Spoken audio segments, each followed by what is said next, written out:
Sari-saring problema ang idinulot ng masungit na panahon sa lalawigan ng Zambales na nalasa ang ipo-ipo sa bayan ng iba, habang 3 bahay naman ang napinsala ng naglalakiang alon sa Botolan.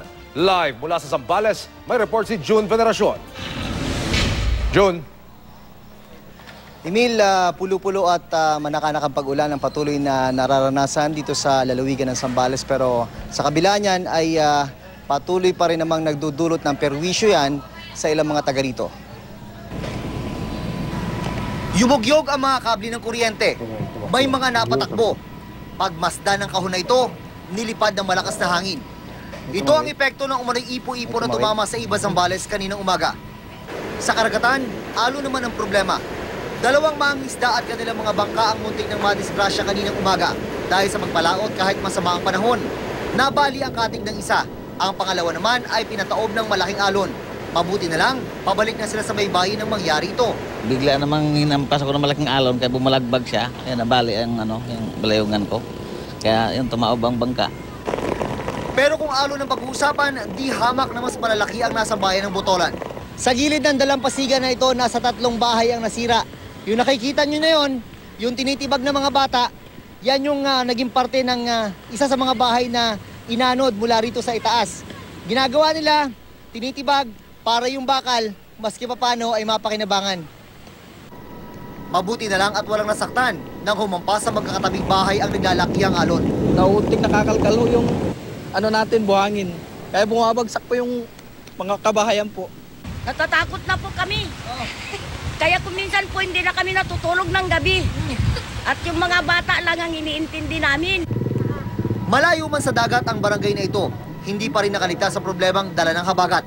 Umapaw ang katabing ilog kaya nagising na lang ang mga residente ngayong araw na lubog na sa baha ang kanilang mga bahay. Bumabara raw kasi sa ginagawang tulay ang mga kahoy at basura kaya hindi makaagos ng mabuti ang tubig sa ilog.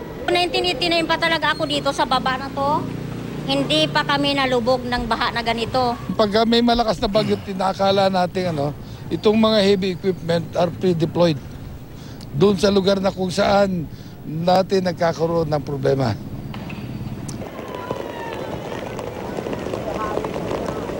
Sa mga nag-aabang dyan ang anunsyo mula rito sa Provincial Capital kung meron bang class suspension bukas, wala po kayong aasahan dahil sabi na nga rin po ni Governor June Ebdane, yung decision making na yan dahil hindi naman na masyadong malakas daw yung bagyo, ay pinapaubaya na niya sa mga municipal officials. Emil.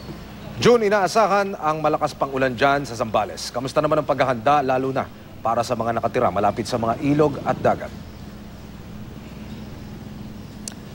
Yung preparasyon ng local government, Emil, ay nakita natin kanina. Yung mga rescue boats, yung mga rescue team ay naka-standby na dito sa Kapitolyo at iba pang tanggapan nitong provincial capital at ready na for deployment kung sakaling kinakailangan. Yung mga nasa may baybay naman ay patuloy na pinapaalalahanan ng mga lokal na pamahalaan at mga local official na medyo mag-ingat po sila at syempre umiwas sa pagpapalaot. Pero unfortunately, meron pang ang iba na patuloy pa rin pumapalaot. Yung mga tawag nga sa kanila yung mga markang bungo, kagaya nyo nakikita ninyo, isa yan doon sa mga pumalaot kanina umaga na balian ng katig. Buti na lang, malapit na sila sa dalampasigan, kaya hindi sila nalagay sa ganong katinding peligro. Emil. Maraming salamat, June Veneracion.